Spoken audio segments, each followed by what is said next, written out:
Je viens aujourd'hui vous parler d'un sujet qui intrigue plusieurs d'entre vous dernièrement, car plusieurs m'ont posé la question sur un état de fait qui les concerne ou qui concerne des individus autour d'eux.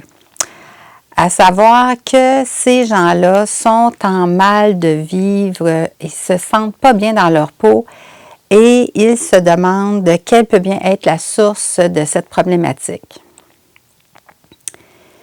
Bien que plusieurs facteurs peuvent jouer de différents états de fait ou d'état dans l'individu, qu'on doit sûrement prendre en compte. J'ai remarqué ces dernières années que des gens qui ont été poussés très jeunes vers des professions idéalisées, qui n'étaient pas nécessairement celles qu'ils convoitaient, vont se sentir justement mal dans leur peau, même s'ils errent avec succès dans un domaine qui n'est pourtant pas celle que leur avait prescrit, disons, leur âme. On retrouve une parallèle à peu près similaire chez les jeunes dans la vingtaine avancée, où eux, leur questionnement, leur insécurité se situe à ne pas savoir qu'est-ce qu'ils peuvent bien faire dans la vie. Dans quel domaine ils voudraient errer. Alors, dans ces deux exemples, on a eu à la base, et ça c'est une conséquence, d'une mère qui contrôle. Évidemment, d'un côté, on a eu celle qui contrôlait en imposant son choix à elle de privilégier une profession quelconque, mais c'est aussi le même état de la mère qui ne s'implique pas auprès de son enfant. Il y a quand même un contrôle. Le contrôle de liberté, de libertin, de laisser son enfant complètement libre de ce qu'il est, sans jamais venir l'outiller ou l'aider d'une sorte de guidance avec ce qu'elle pourrait observer, par exemple, de ses manquements, de ses difficultés dans sa vie. La personne est complètement désabusée devant elle-même, devant ce qu'elle devrait faire dans sa vie, et c'est une conséquence, comme je le dis, d'une mère qui contrôle. Vous avez dans ces choix-là, la mère, quelquefois, qui va s'imposer en disant est-ce que tu me ferais ça? Veux-tu me faire ça comme ça? Non, non, pas comme ça, de cette façon-ci. Ou l'autre mère qui, d'aucun choix, laisse complètement libre son enfant. L'une comme l'autre contrôle. Pourtant, on a des enfants qui se révèlent à être vraiment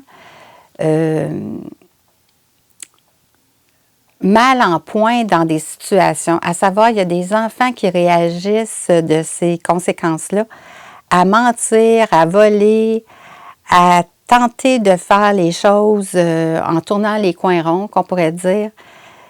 Et certains parents, les mères surtout, parce que la mère est associée au yin, c'est pour ça que je parle de la mère qui contrôle, va laisser son enfant dans cet état-là. C'est bien évident que assez souvent, elle ne sait pas quoi faire.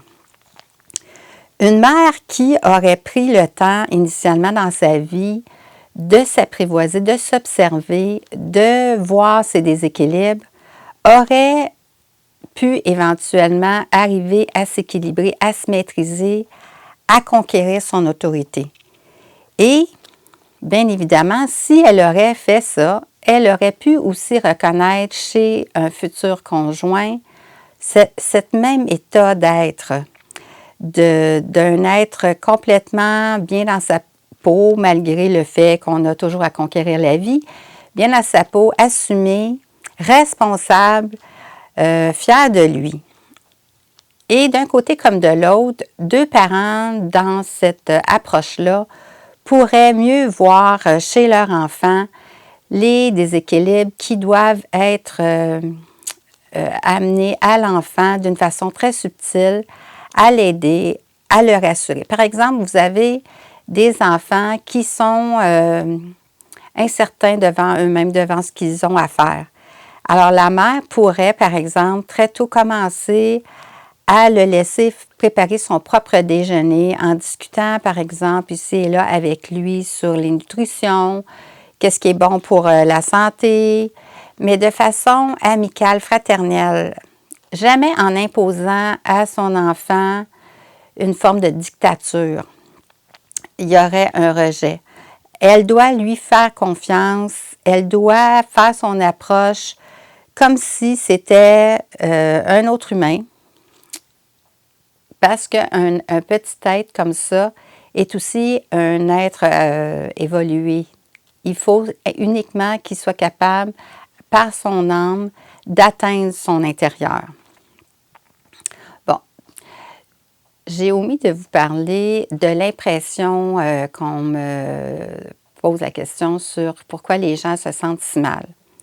Eh bien, c'est l'âme dans l'individu qui le ramène, qui tente de le ramener à l'ordre en lui donnant une impression d'erreur, de ne pas être au bon endroit dans sa vie.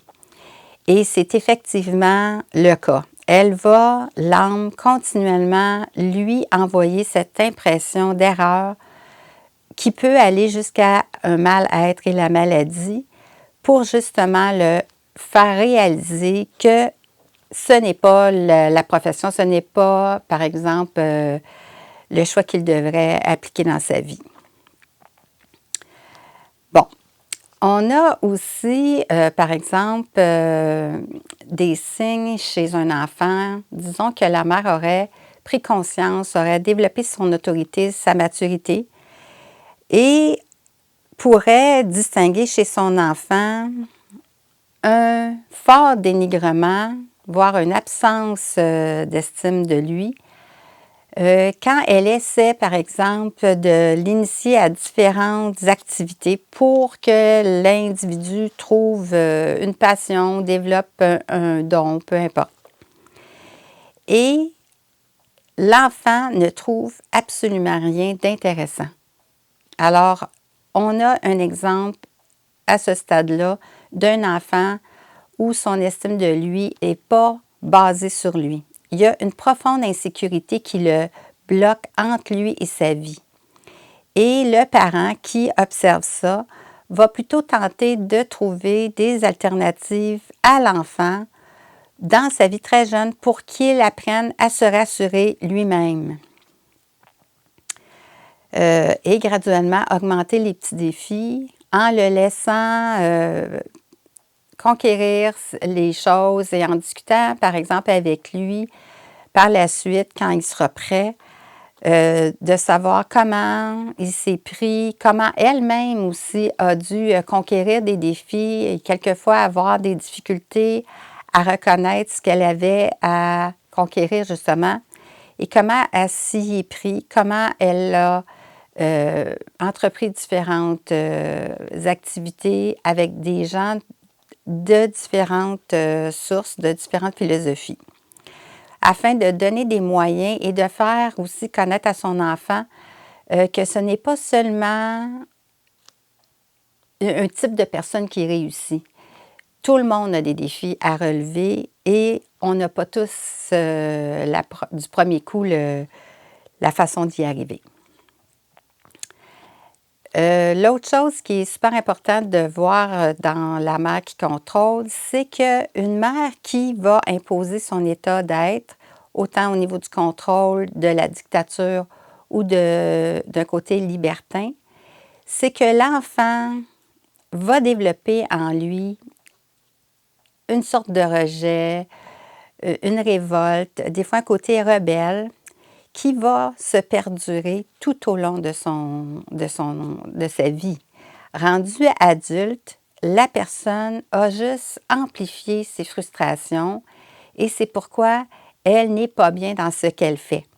Alors, vous avez un corps d'adulte avec un intérieur qui demeure toujours dans l'enfance, absent de lui-même, parce qu'on ne lui a pas donné les outils ni les moyens pour se révéler, pour s'apprivoiser.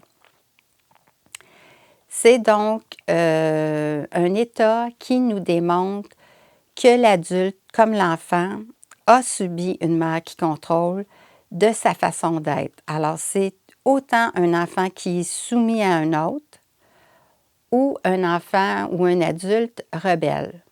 On peut voir que dans cette façon de faire, il a subi une mère qui contrôle.